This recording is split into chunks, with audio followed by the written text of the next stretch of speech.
Come and sit.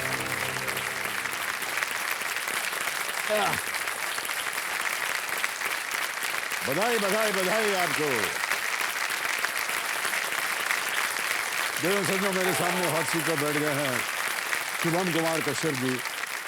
ये एक assistant bank manager हैं और ये धनबाद झारखंड से। बहुत बहुत स्वागत आपका एक बार फिर। Thank you so much Shubham ji. और आप कंपेनियन के रूप में किससे लाए अपने साथ?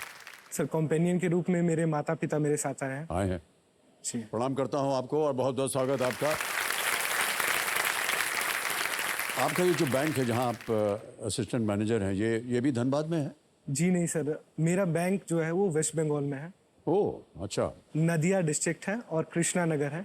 अच्छा। बैंक जो है वो घर से दूर है, इतनी दूरी पर है कि मैं वीकेंड में नहीं आ पाता हूँ। अच्छा अच्छा। तो मैं ये कोशिश करता हूँ सर कि महीने में एक बार अपने घर आ जाऊँ और अपनी माँ के हाथों की खिचड़ी खाऊं, क्योंकि मुझे माँ के हाथों की खिचड़ी बहुत पसंद है। माँ के हाथ का खाना पका हुआ वो बहुत ही स्वादिष्ट होता है हमेशा, हर घर में। शोभन जी, ऐसे ही एक प्रश्न पूछना है आपसे, क्या आप हमेशा एक बैंकर ही बनना चाहते थे क्या? सर अगर मैं सही बोलूं तो अगर मैं यहाँ बैठा हुआ हूँ तो मैं इस पूरे देश के कंफ्यूज्ड यूथ्स का ब्रांड एम्बेसडर बन के बैठा हूँ। एक्चुअली होता क्या है कि हमारे टाइम में जो मिलेनियल्स हैं ना, हमें एग्जैक्टली अपना रास्ता पता नहीं रहता है। हम इधर उधर जाते हैं लेकिन सही रास्ते को पाते ज़रूर हैं। अगर सर आप सच पूछें कि मुझे क्या करना है दिल से, तो मैं राजनीति में आकर देश की सेवा करना चाहता हूं और मैं भारत का प्रधानमंत्री बनने की इच्छा। अरे वाह। मैं रात में क्या सपना देखता हूं कि मैं लोकसभा में भाषण दे रहा हूं। वाह क्या बात है। वो मेरा सपना रहता है, मैं उसको प्रिपेयर करते रहता हूं।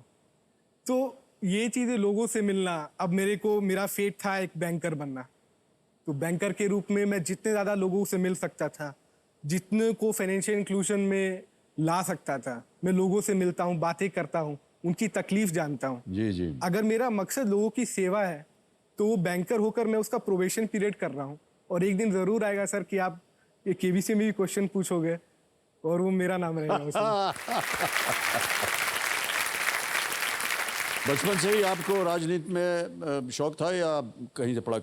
किसी एक राजनीतिज्ञ को आपने अपना प्रेरणा स्रोत बनाया होगा? सर बचपन से मुझे राजनीति का जितना भी ज्ञान हुआ है वो मेरे पिताजी के द्वारा ही हुआ है जी। जब हम छोटे भी थे तो वो मुझे हर एक राजनीतिक के बारे में कुछ न कुछ कहानियां, छोटी कहानियां, उनसे जुड़े कुछ अच्छे किस्से वो बताते रहते थे। और तब से मेरे मन में लगा रहा कि देश निर्माण में जो इनका योगदान रहता है वो अतुलनीय है जी। तो सर राजनीति जितना सीरियस फील्ड है उसमें भी रहने के बावजूद अगर किन्होंने अपने ह्यूमर को मेंटेन किया है तो वो अटल बिहारी वाजपेयी जी हैं। Okay, alright. जब अटल जी पाकिस्तान गए थे तो वहां की एक महिला पत्रकार ने उनसे बोला, अटल जी मैं आपसे शादी करने को तैयार हूं, बस मुंह दिखाई में मुझे कश्मीर चाहिए। तो अटल जी हमारे उनसे भी बढ़ के निकले। वो उन्हें बोलते हैं, ठीक है मुंह दिखाई में कश्मीर दे देंगे लेकिन दहेज में पूरा पाकिस्तान चाहिए। क्या बात है, वाह वाह, ये बहुत प्रचलित कहानी है ये। जी हाँ सर। और आपको याद था इसके बारे में? वाह, बहुत खूब। सारा श्रेय सर मेरे पिता को जाता है जिन्होंने मुझे ऐसी परवरिश दी। ऑलराइट, बहुत अच्छी सीख मिली हुई है आपको राजनीति की ओर। हमारी कामनाएं हैं आपके साथ, प्रार्थनाएं भी हैं कि एक दिन केबीसी में आपके लिए एक शब्द आए।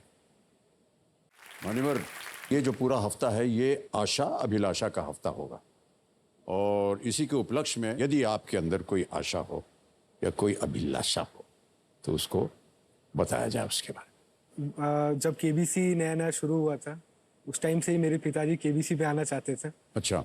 और सौभाग्यवश उन्हें कॉल भी आया था पहले राउंड का, परंतु उनसे एक ऐसा प्रश्न पूछा गया जिनमें उनकी रुचि नहीं थी।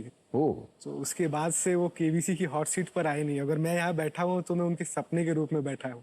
मैं चाहता हूँ सर मेरे पिताजी यहाँ पर हॉट सीट पर आए और बैठे सर। उनको यहाँ बुलाना चाह रहे हैं आप? जी सर। हाँ बुलाइए। आइए मान्यवर।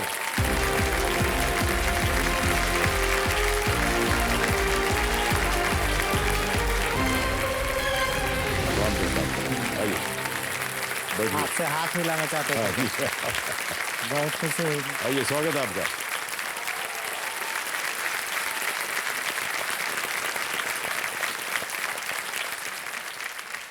मान्यवर ऐसा है कि अब आप यहाँ आ गए तो कुछ प्रश्न को उत्तर देना पड़ेगा आपको, पूछा जाए सर। इसीलिए तो उसका नाम गरम कुर्सी रखा गया है। प्रयास करूँ मैं। पहला प्रश्न जो है वो पेश किया जाए। आ गया है पहला प्रश्न। स्टंप इनमें से किस खेल में पाई जाने वाली वस्तुएं हैं? Stumps are objects found in which of these sports? Option A football, option B cricket, option C kabaddi या ऑप्शन डी शतरंज या चेस? B cricket. क्रिकेट। देखिए सही उत्तर क्या होना चाहिए? B cricket. बिल्कुल सही जवाब दिया आपने। बधाई बधाई बधाई। आ रहा है अब एक और प्रश्न, हाँ सर। और दूसरा प्रश्न आपके स्क्रीन के ऊपर ये रहा।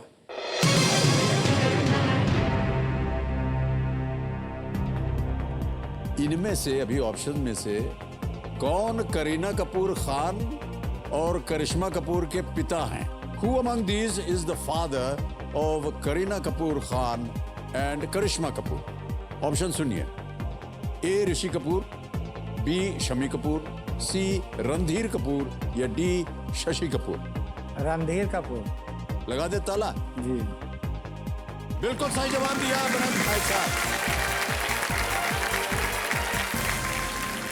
बहुत बहुत बधाई आपको भाई साहब। आपके पुत्र ने जो आपकी आशा थी वो पूरी कर दी है। कैसा लगा आपको? सबसे बहुत पहले अच्छा लगा सर, बहुत बहुत अच्छा अनुभव रहा। और एक बात बताना चाहता हूँ कि ये रघुराम राजन वाले जो जिस प्रश्न में मेरा बेटा 2 लाइफ लाइन लिया वो मैं जानता था। एक बार फिर बहुत बहुत धन्यवाद आपका भाई साहब। Thank you so much big man for Shubham स्वागत।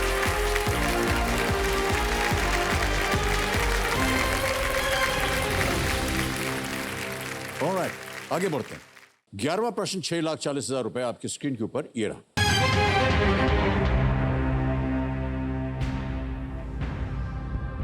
अठारह सौ 75 में किस सम्राट द्वारा order of the rising sun नामक राष्ट्रीय पुरस्कार स्थापित किया गया था?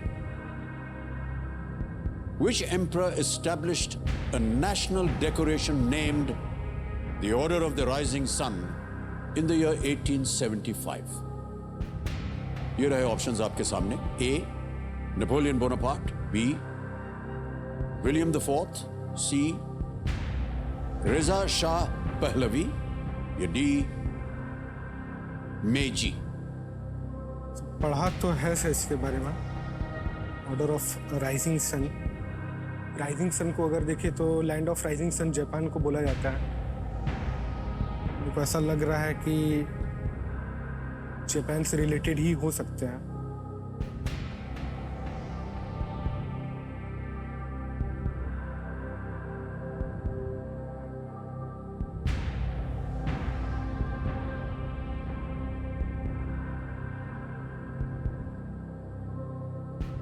सर मेजी लग रहा है सर, डी मेजी लग रहा है।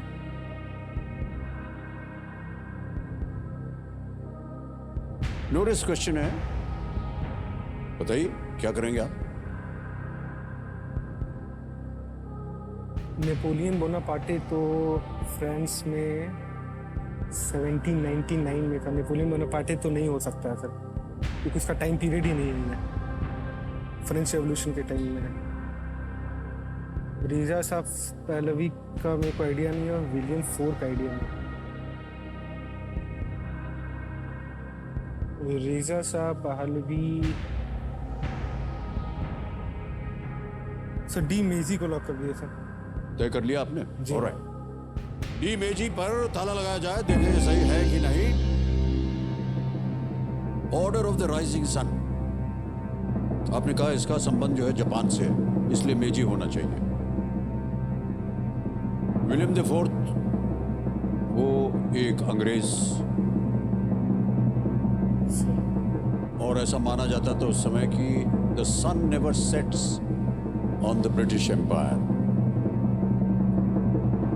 लेकिन मेजी सही जवाब दिया आपने भाई साहब, मिल गया आपको।